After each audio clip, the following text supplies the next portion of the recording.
today is Armistice Day, a time to pause and remember those who fought or gave up their lives for our freedom. Every year on November the 11th, the country falls silent at 11 o'clock so we can reflect on their sacrifices. One soldier who's receiving special recognition this year is Jack Price from St George's in Telford, who was a prisoner of war in Singapore during World War II. His daughter and granddaughter recently met Telford MP Sean Davis, who laid a cross in the gardens of Westminster in Jack's memory. Our political reporter Rob Trigg was there for the meeting. He was the most loving dad you could have. He was the kindest man I've ever met. He'd do anything for anybody. Rosemary Southgate is incredibly proud of her dad.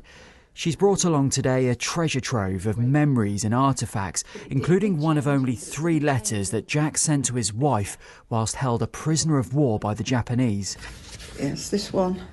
It's got his number at the top, 775030.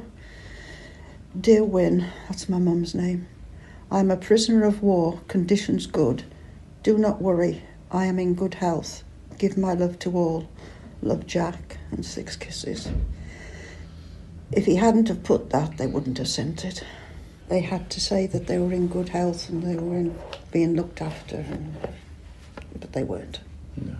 Jack was held in the notorious Changi prison and was used to help build the Burma-Thailand railway.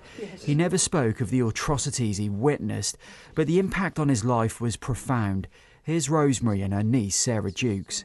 My dad, before he went abroad, he trained the Blackpool Regiment in the Isle of Man. So, of course, he knew a lot of people up there. The people that used to come up to me and say, you look after him, there's nobody else like him. He saved my life. Wow. When Dad came home, I didn't know him, obviously. And he walked up the path and he got his uniform on, because he wasn't demobbed then. And he got this Sergeant Major stick under his arm, and I fled. You had no idea. I hid under the table. Oh, wow. Because my gran had got these old-fashioned drapes over the table, and I went underneath and hid. I didn't know at the time, but now I think it must have hurt him very much. He was really gentle, wasn't he? Really gentle man. And he was a great granddad. But it did change him, but it didn't change him to make him bitter. Because he was kind to everyone, he would do anything for anyone, but there were signs that he was different.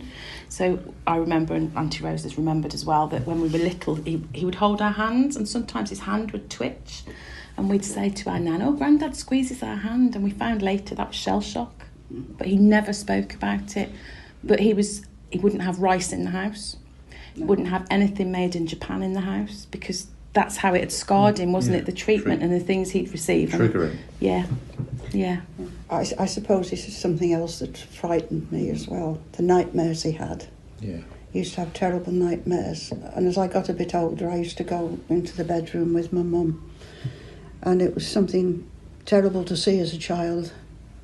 But it was difficult as well for my mum. His arms flailing and shouting.